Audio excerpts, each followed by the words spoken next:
too. They have consciousness. And, you know, I eat a little bit of meat, but I don't feel good about it. But the one thing I will say that for the most part, humans don't torture the animals before, at least I hope not. They're not raping the animals while they're sending them to torture. They're not purposely torturing the animals' children in front of them while they're raping those animals while they're sending them to be killed. You know what I'm saying?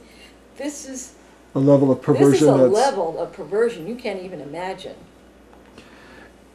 You say there were advanced reptilian geneticists that manipulated human DNA. Is that your, or am I confusing that with somebody else? I think that's probably true, but I don't know that. You haven't heard it in reverse speech. It's hard to get that kind of technical information. Now, tell me if you have a problem with any of these statements. Reptilians mated with human women to create bloodline families. That's probably true. Ike material. Reptilians leave their reptilian bodies in storage when they come here. I think that's true. Reptilians survived the last time Planet X passed. They left. They loosened the net as the planet made the passage. Then they sent down their minions to check out the situation. And once things settled down, they came back. That's what I heard in reverse. And that reptilians set up all the political, religious, and financial structures on Earth. Yes. You said in your final posting on your website, there are those here who were brought down while trying to help and have been stuck in the reincarnational cycle. They have had their memories wiped and are just plugging along like most of the planet. I think the difference is that those from elsewhere are always trying to figure things out. They are not really comfortable here. They, all of you I would suspect, are on these types of websites reading voraciously different esoteric books, whether religious, metaphysical, UFO, paranormal, etc. There is the feeling that something is wrong and they're always seeking answers. So how did the reptilians put up this net, or this net technology? Do you have any information about that?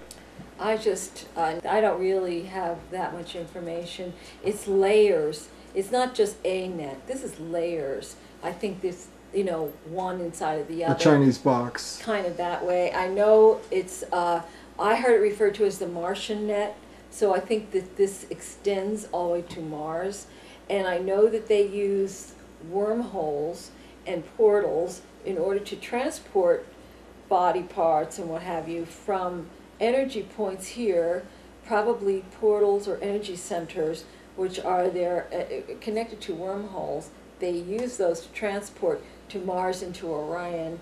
That is the one place that they're most vulnerable because they're not real, they're sort of outside of the net in a way. So they were furious when I heard that, and I talked about it to the recorder, by the way. Now, you say reptilians want to keep us endlessly shut down, fighting amongst ourselves. How does that help them? Well, we never turn around to see who's creating the mess. And we just keep fighting each other.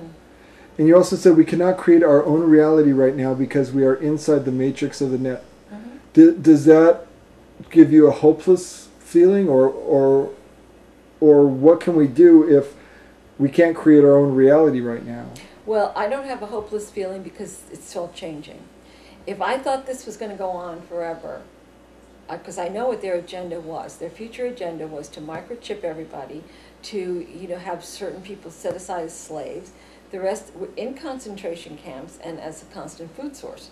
And then they would probably alter the environment so that it would be comfortable for them because they're blind in the sunlight, can't see in the sunlight. So that would have been our future.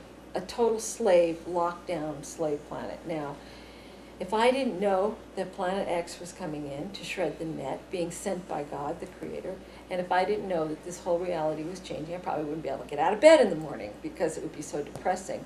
But as it is, I am very, very hopeful that this is going to change, and we're going to be rescued from this mess. What if the fourth dimension, the lower astral, was someplace in the solar system, physical frequency we couldn't see, like on Mars or on Venus? Do you think that's possible?